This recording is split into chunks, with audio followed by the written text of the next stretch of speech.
Სახალხო ღონისძიებების საშობაო გალა კონცერტი სრულდება უამინდობის გამო სოფო ხალვაში მსმენელისათვის ევროპის მოედნის ნაცვლად ბათუმის დრამატულ თეატრში მღერის კონცერტი აქ რამდენიმე წუთის წინ დაიწყო.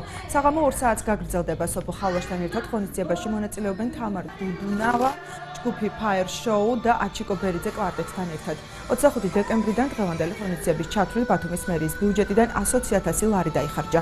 ღონისძიებების ორგანიზებას IP ბათუმის კულტურის ცენტრთან ერთად აჭარის ტურიზმის დეპარტამენტი უწევდა. 25 დეკემბერს ჩვენ საზეიმოდ ავანთეთ დადვისხე.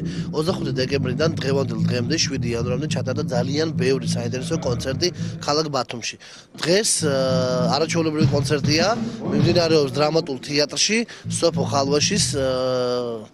ხალვაში მყავს სტუმრად და ძალიან ყვაყოფილია ყველა, იმიტომ რომ სოფო ყველას უყვარს და საინტერესო და სასიამოვნო პროგრამაც აქვს. როგორც დაგეგმილი იყო, ისე არ გამოგვივიდა, მაგრამ გადმოვინაცვლეთ ბათუმის დრამატულ თეატრში, ჩემს ბენდთან, რომელსაც ქვია Old Road ბენდი და შევასრულებთ რამოდენიმე ცნობილ ნაწარმოებს, რომელიც ყველამ ძალიან კარგად იცის, ფრჩხილებში ქავერებს და ასევე ჩვენ სიმღერებსაც, რომლებიც ჩვენს რეპერტუარში არის. ანუ იქიდან გამომდინარე, რომ გარეთ იყო კონცერტი, ცოტა პროგრამა შესაბამისი იყო. ამიტომ ცოტა რაღაცნაირად უნდა მოვერგოთ დღეს დრამატულ თეატრს და მე მგონი მსმენელი კმაყოფილი დარჩება.